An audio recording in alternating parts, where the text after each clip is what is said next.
Good evening and welcome to our COVID-19 update. I am Ladi Akiriduluale. Here are the highlights at this hour. Federal government insists states will be responsible for enforcing guidelines and protocols on opening of places of worship, just as Kaduna State government says ban on opening of religious places remains in full force. Lagos hasn't decided yet.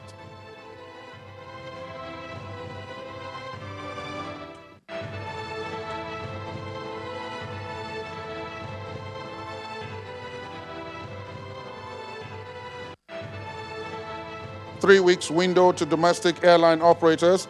Stakeholders begin preparations towards possible reopening as Presidential Task Force insists they will start operations only when certified ready. Mexico becomes 7th country on the planet to record more than 10,000 COVID-19 deaths.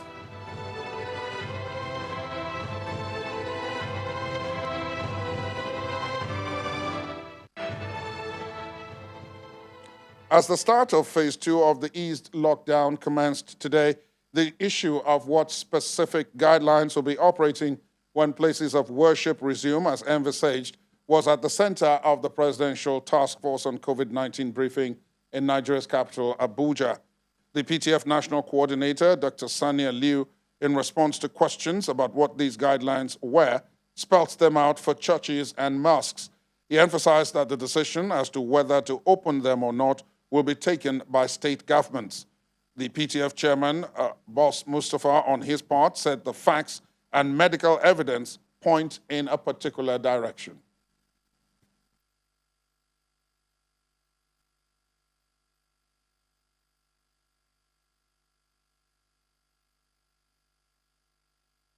And mosque services, regular church and mosque services. Churches to open from 5 a.m. and close by 8 p.m. For churches, each service should be for a maximum of an hour with an interval of 30 minutes in between services to allow time for disinfection. Mosques may open 15 minutes before Adhan and close 10 minutes after prayer for Fajr, Zuhur, and Asr. Prayers to be shortened to reduce duration of contact between congregations. For Friday prayers, mosques are to open 20 minutes before prayers and close 20 minutes after prayers. The total time for Friday prayers, including sermons, should not exceed an hour. Islamia schools, night vigil, Sunday school, and children activities are to remain suspended. For mosques, only the 5 daily prayers and the Friday prayer services should operate. So, when do international flights resume? Can we give some sort of idea? Well, I'm afraid we have to crawl before we run.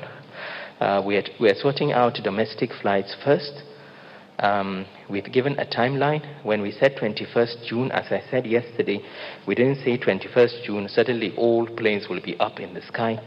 We are giving the aviation industry the next 3 weeks to get their act together and to prepare. And once they do, they can get in contact with us, and if everything is okay, we'll give them the go-ahead anytime from the 21st of June. If they come back to us in a week's time and say they are ready, then they are on their own, of course. But all we are saying is we give you 3 weeks to prepare. After those 3 weeks, any time beyond those 3 weeks, we can sign off if they are ready. And as I said yesterday, you cannot have interstate restrictions and allow domestic flights. The two do not match.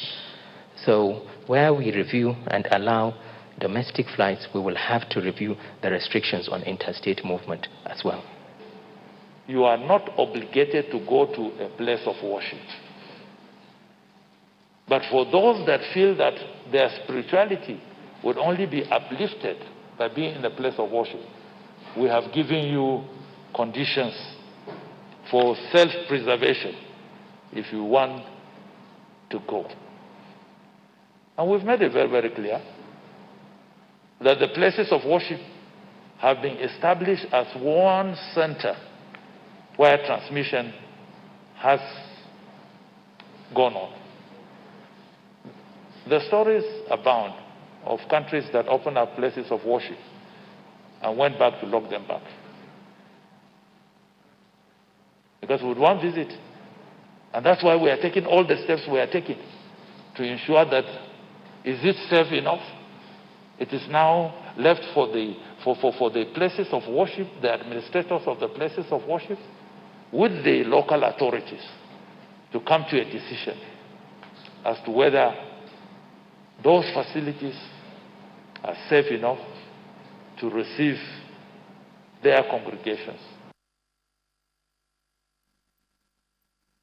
Meanwhile, in Kaduna State, a decision to close places of worship by the state government, which was taken and enforced in March of 2020, has been reinforced as part of the proclamation against COVID-19 in the state.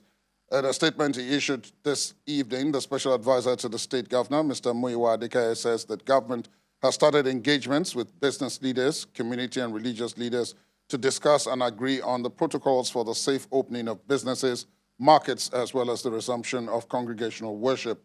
He, however, stressed that until such consultations result in a formal announcement authorizing businesses, markets, and places of worship to reopen, it will be a violation of subsisting quarantine orders for anyone to reopen any unauthorized facility, market, or places of worship, or to conduct congregational worship of any sort, adding that places of worship in Kaduna State were not closed by the federal government.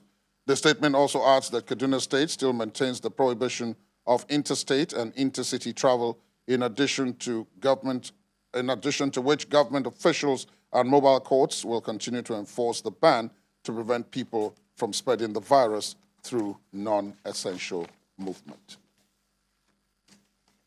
In Lagos, the state government says churches and mosques may remain shut due to the rising number of coronavirus cases in the state. The State Commissioner for Home Affairs, Mr. Anofiu Elegushi, told Channels Television after the state ministerial press briefing that the state government is very concerned about the rising numbers, and this will determine heavily whether or not the worship centers will be reopened. Now invite. Before the pronouncement, we are meeting, continuously with the religious leaders, with Safety Commission, discussing the possibility, which was ruled out at our last meeting. The issue of reopening cannot even come in place now, looking at the number accredited to Lagos in terms of affected patients in the state, in the country. So we ruled out the possibility of reopening. But now that the federal government made a pronouncement, as I said earlier, it is now left to the incident commander, Mr. Governor, to give further directives. But I believe that the figure, the increasing figure, is a major concern to government and also to the religious leaders. The chairman of the Presidential Task Force on COVID-19 and secretary to the government of the Federation, Boss Mustafa, has been explaining why the federal government will not be handling the twin issues of compliance and enforcement of guidelines aimed at containing COVID-19 across the country. Speaking at the PTF briefing in Abuja today, Mr. Mustafa says the PTF has not previously been in charge of these issues and asked the governors in particular to look at the circumstances peculiar to each of their states in making decisions. The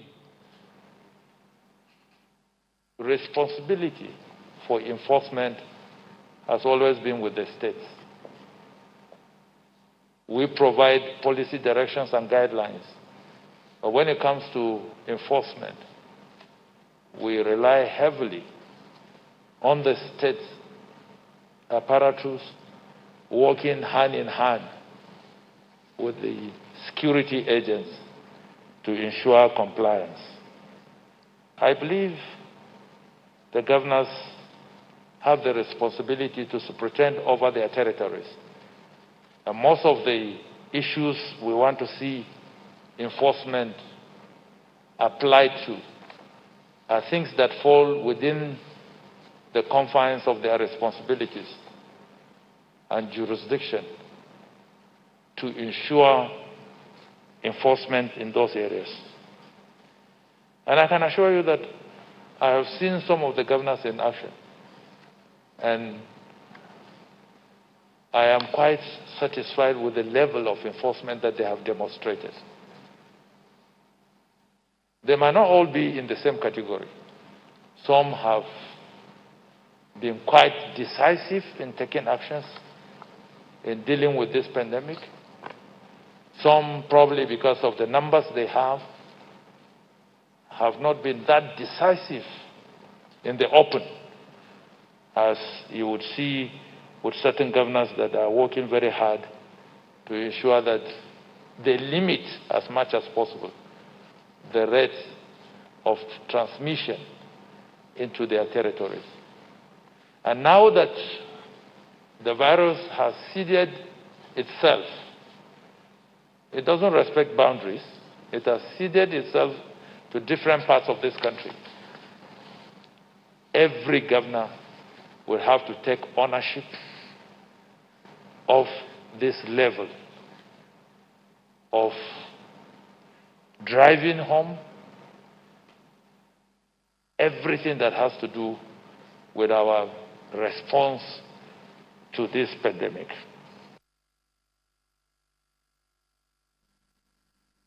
PTF Chairman Mustafa. The International Civil Aviation Organization, ICAO, has published its recommendations to aid the restart of international air transport following its virtual grounding from the coronavirus pandemic. The guidelines include limiting or suspending food and drink services on short-haul flights and restricted access to restrooms and flights, amongst others.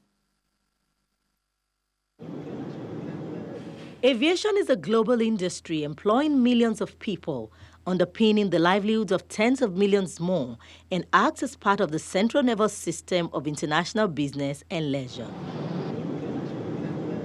Amidst the COVID-19 outbreak, almost every country across the globe had imposed restrictions to contain it. Now, countries across the world have started to ease lockdown measures and are gearing up to resume both domestic and international travels. Here in Nigeria, the federal government has set June the 21st as the due date for resumption of domestic flights, 3 months after the airports were first closed. Regarding the tentative date for opening up of domestic flights from the 21st of June, the explanation is that this is an industry that is highly regulated, borders on safety and efficiency. Meanwhile, the International Air Transport Association has asked governments to quickly implement the International Civil Aviation Organization's global guidelines for restoring air connectivity, which include physical distancing, wearing of face covering and masks by passengers and aviation workers, routine sanitation and disinfection of all areas with potential for human contact and transmission, and testing, when real-time rapid tests are available, among others. The global airline body says this layering of measures should give travelers and crew the confidence they need to fly again. Bukola Jo Oketumbi, Channels Television News. The Minister of Aviation's announcement that domestic flights are to resume on or around the 21st of June has caused anxiety, some level of it, that is, amongst air travelers. While many people are in support of the resumption of the flight, some are worried that facilities to ensure people do not get infected with COVID-19 at the airports may not yet be sufficient. Nigeria is toeing the path of resuming economic activities, an attempt at continuing life with COVID-19. Nigeria's aviation minister says June the 21st, 2020, domestic flights will resume. Indeed, we are the worst hit, and we're eager to start. We would love to start yesterday, but we must start in a very orderly, organized, safe, efficient manner. Some frequent flyers are happy domestic flights are resuming and have ideas on how airports and airlines can operate successfully given the times. From my position as a businessman, I cannot wait till they open the airports because this is very good for the economy. I think that if they will transfer the same approach to the airport and flight movements, the same security as they did it everywhere, that would be very good. That would be perfect. They have to open because we are short of so many things in Nigeria, so they have to start importing things. Others are feeding to the airports, mostly some of the staffs. If they open the airports, the staff of the flights, staff of the airport, they can get something. Safe distancing is an issue, which also means sitting close to each other is going to be difficult. So maybe airlines would have to charge ×2 of their fares. It's definitely going to be difficult, but I don't know how it's going to play out, but I think it's important for people to be able to travel. You know, economy should go on, so we need the airport because Lagos, we have work in Lagos, so we need to go frequently in Lagos because coronavirus is everywhere in the world. So we start living with the coronavirus. Otherwise, you know, if we wait and like this, it will go down. Airport authorities, speaking off camera, say they'll be able to formally speak to the media on the new modalities for air travel in a week, as the directive is new and they're ramping up efforts to ensure air travel is safe for everyone. The Minister of Aviation says opening of the airports will require commitment to detail on the technical and health levels. But there is also the economic level. Should passengers expect a spike in airfare if the aircrafts decide to maintain social distancing on the flights? Kayla joins us now from our Abuja studios. Kayla, thank you for your reporting. Let me ask, from everything you heard this evening, from everyone you spoke to, on balance, is it a go? It appears that way. Good evening, Ladi. It actually appears that way. I think the idea is beginning to spread where we know this disease is not going anywhere. So we have to find a way to survive with the disease. And that would mean, you know, changing a lot of the things that we do, changing the way we live, changing the way we do business. And of course, we've been hearing about, you know, the aviation industry and so many other industries, you know, bringing their own plans going forward. How do we survive with this disease? How do we continue business with this disease? What new modalities are we putting in place? And we're seeing that happen in many sectors, and aviation is not exempt from that.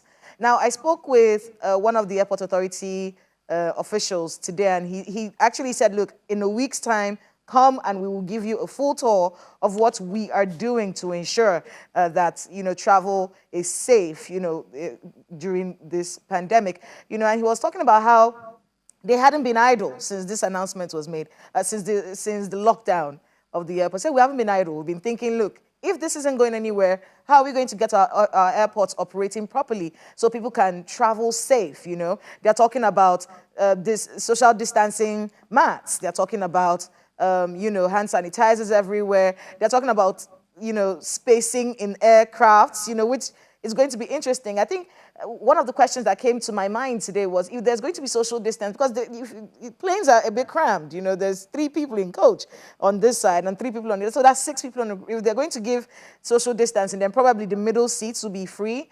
If that happens, does that mean that airfare will go higher, as we have seen with taxi fares, you know? So there's a lot of things that need to, you know, be explained. But they're saying that in a week's time, they'll be able to talk to us, so probably we'll get the answers to a lot of those questions. But the underlying issue here, Ladi, is that every businessman is waiting for the airports to open, and they are hoping that the right thing is done so that people don't get infected while they try to do their business at this period. Thank you so much, Kayla, for that. Of course, we will be back there, as they say, in a week to find out what it is that they are doing. Our correspondent, Kayla McGuire, reporting there from our Abuja studios. We'll take a break. When we come back, we'll be talking to one of the operators in Nigeria's aviation industry about what their plans are and how prepared they expect to be. Please stay on with us. Thank you for staying tuned. Welcome back to our COVID-19 update. Let's go straight and talk to Captain Ado Sanusi. He is the Managing Director of Aero Contractors, one of the nation's major operators. Good evening, Captain Sanusi, and thank you for your time. Captain Sanusi joins us from Ikeja, the capital of Lagos. Thank you very much for having me. You had those stakeholders in the report from Abuja all expressing anxiety about the opening and how quickly can it be done and so on. How quickly really can this be done? You're one of the operators. Yeah, I will say how quickly and safely can we have this thing done. And I think most of the airlines, I can talk about aero contractors, but most of the airlines have started.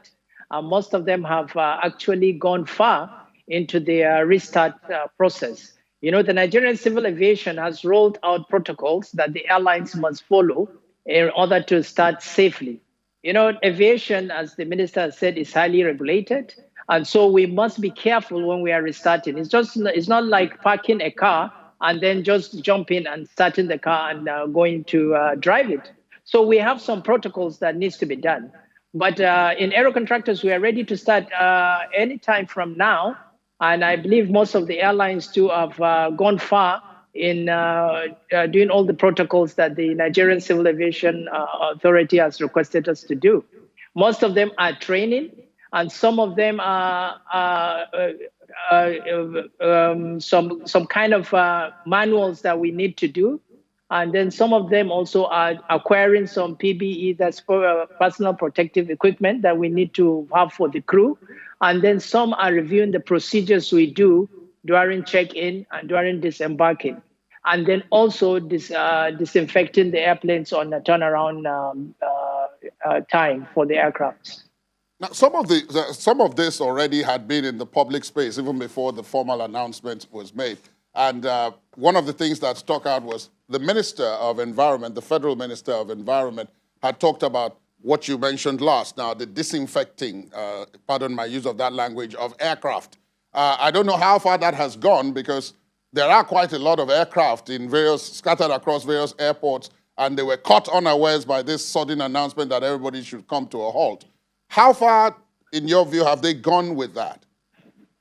Well, we are scheduled to have our own disinfection, lack of use of good language, for the 5th of June, meaning the 5th of June, the Ministry of Environment, yes, this Friday, they will come and disinfect the airplane. But more so, we must look at what they are going to use to disinfect the airplane. It must be in conformation with what the manufacturers of the airplane said we can use inside the airplane. So we are in talks with the Nigerian Civil Aviation Authority. We are also talking to them, telling them that the chemical the ministry is going to use must be approved by the manufacturers, because we are also governed by the manufacturers. We don't want to use anything that will affect the safety of the airplane also. Two things very quickly. First, is the issue of seat configuration. So much has been said about that because of the issue of social distancing. And then there's the issue of meals on board, refreshments and so on board flights. Well, what we've heard so far is that there might be a reconfiguration of the seats on aircraft, as well as the idea that meals might stop being served on board so as to limit contact. Is any of this true? Are you considering any of this? Well, for the physical distancing inside an airplane, I've said it several times. You cannot achieve physical distancing in a single aisle airplane. Single aisle, that means a small airplane, and then make money. It's not possible to block the center seat, and then what happens, because the physical distancing is 2 meters. So how can you just block the center seat and think that the person that is sitting behind you is also 2 meters behind you? So you mean you're going to block the center seat, and the next seat has to be empty to achieve the 2 meters. And then what happens when somebody is going to the toilet? So I believe what IATA has said, that physical distancing inside the airplane, especially for 1 hour flights and especially for single aisle, it's totally not recommended. And we don't think we should embrace it. I think we should look at trying to make the environment inside the airplane as safe as possible, to make it to make it for the passengers to be very comfortable, so that the spread of COVID-19 inside that airplane is minimized to zero. And that is what we're going to do before you even enter the airplane. Meaning there will be a lot of temperature, there will be a lot of self-distancing before you enter, and when you are inside, there will be less contact. There won't be serving of meals, and there will definitely be, if somebody needs to drink water, probably we'll keep water in the seat pocket in front of the passenger. And I believe reconfiguring the airplanes is not in any way going to help. I think it's more psychological than actually physical distancing inside the airplane. And I believe it is our duty to keep telling the passengers the safest way to travel is by air. And definitely by the time you enter that airplane with your face mask, and after the protocols that we have gone through, I believe you are very safe, and the risk of spread of COVID-19 inside an airplane is highly, highly reduced. Because even the way the airflow is inside the airplane, the flow comes from the top and then is sucked on the bottom. And we have five filters inside the airplane, which are medical grade. And then it introduces fresh air again. So I believe the aerodynamics inside the airplane also reduces the risk of spread of the COVID-19. And I appeal to the passengers, to Nigerians, to understand that inside the airplane, it is going to be very safe. One final question, which I expect you could answer me in 10 seconds. Will face masks wearing be compulsory for flights domestically, at least, which is what we're talking about now? Absolutely. Absolutely. Throughout the duration of the flight? Throughout the duration of the flight. The only time you will be allowed to remove is if you have to drink water. But absolutely, throughout the duration of the flight, everybody must conform, because wearing the mask is you are protecting the other person, and he's also protecting you. So we must work together to achieve that. Thank you so very much, Captain Adu Sanusi, the Managing Director of Aero Contractors. Thank you so much for your time this evening and for shedding more light on this. Thank you so much. And thank you very much. Thank you very much for having me. In the studio now, I've been joined by Dr. Alera Roberts, a consultant public health physician. She's also a senior lecturer in maternal and child health at the College of Medicine in UNILAG. Thank you so much for coming in, Doc. Thank you for having me. It's nice to be back. You heard Captain Sanusi, that's talking from the operator's viewpoint. Now, medically, I'll take some of the points raised generally, not just what he said. The issue of minimizing contact and then within the controlled space of an aircraft. Is it safer? It's certainly safer than traveling to Abuja by air. It's certainly safer to travel to Abuja by air than to travel by road. So definitely air flight is probably the safest mode of travel that we have. And if you do have to do business, if you have stuff to do, we do need to have air travel back up and running. Otherwise, the economy really isn't going to recover. But from a medical perspective, I mean, the idea that, okay, because the air is controlled, what you talked about, the flow coming in from the top and being sucked out through the bottom and so on, and then the idea of face masks for everybody and all that, are they already moving? I mean, these are the things that they say they've done. Funnily enough, we've always known that within an aircraft, even on long-haul flights where you're in the same body of air for hours and hours, we've always known that when we were looking at cases like tuberculosis and the spread of tuberculosis, even if somebody is in an aircraft and coughing and coughing and coughing, very few people actually do come down with tuberculosis from traveling in an aeroplane with somebody who has tuberculosis. How much more?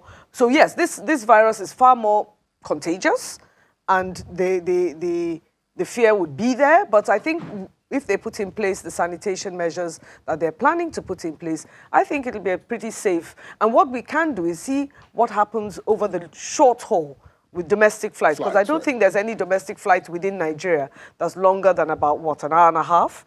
At the most. At the most. And then let's see what happens to the numbers. And when we're talking of the numbers here, we're not talking of just the numbers by testing. We're also talking of the numbers by manifestation of disease. So if there isn't any particular rise in the number of ill people following a journey, then I think it is safe to say, because the truth of the matter is we have to transit to living with the virus. That is just it. This is our new normal. This is what we have to adjust to. And if business is to continue and life is to continue and the economy is supposed to pick up, then we have to start putting in place measures to make sure that this can happen, air travel being one of them. He's confirmed, Captain Sanusi has confirmed that the whole idea behind meals being served is gone, at least domestically, because of contact.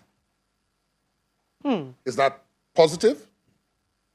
Neither here nor there, frankly, but I suppose in the beginning it will be a very good idea because you do have to minimize contact as much as you can in the beginning so that you can sort of track where infection might come from if at all it comes. So he mentioned something that was very sensible, having bottles of water, in the air pockets beside, because you can be sure that whoever is dispensing these bottles of water would have done so before passengers get on board with gloved hands, and they would have just stuck a bottle of water in every seat pocket.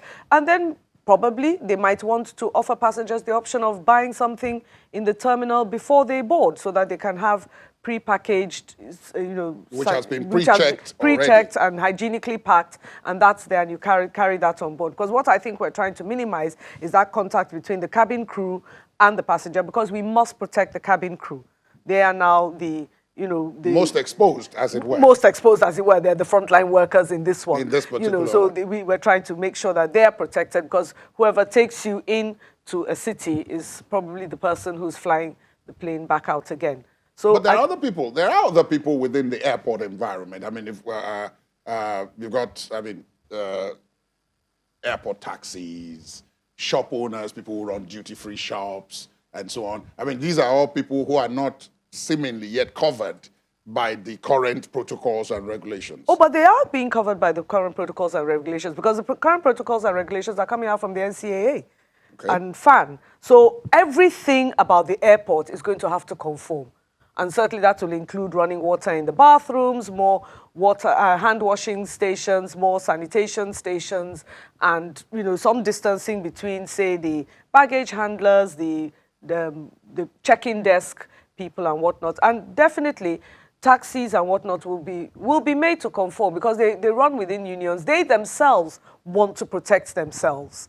Because this is the union. This is the time of self-preservation. So they would want to preserve them, to help themselves, and they want to make sure that, because they're carrying passengers they've never met, they don't know. So I'm sure they would have the same protocols in place: no mask, no entry. Please wash your hands. Here's a hand sanitizer. That sort of thing. I must ask this before I can let you go on this one. Everything that is in place now, they've got 3 weeks. So I guess one looking at it, there's opportunity to test this before you actually have to do it. I don't know if it is important to bring in people like yourselves to watch this testing process.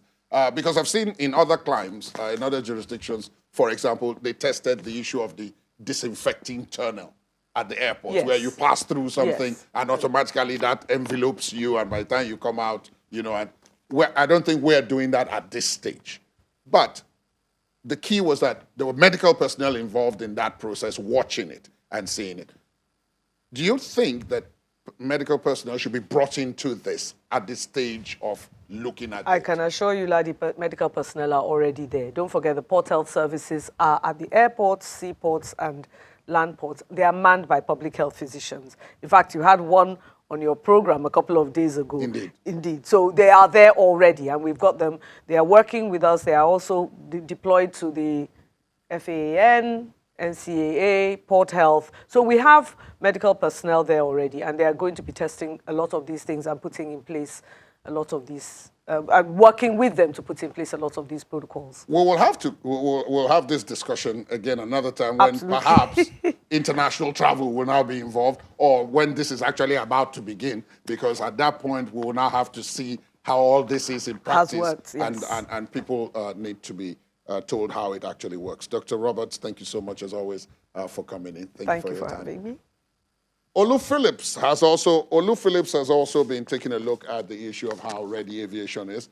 First, he was at the nation's gateway, if you like, the commercial capital's airport today to take a look at this. And we want to take a look at him. Let's take a look at his report. That's the idea.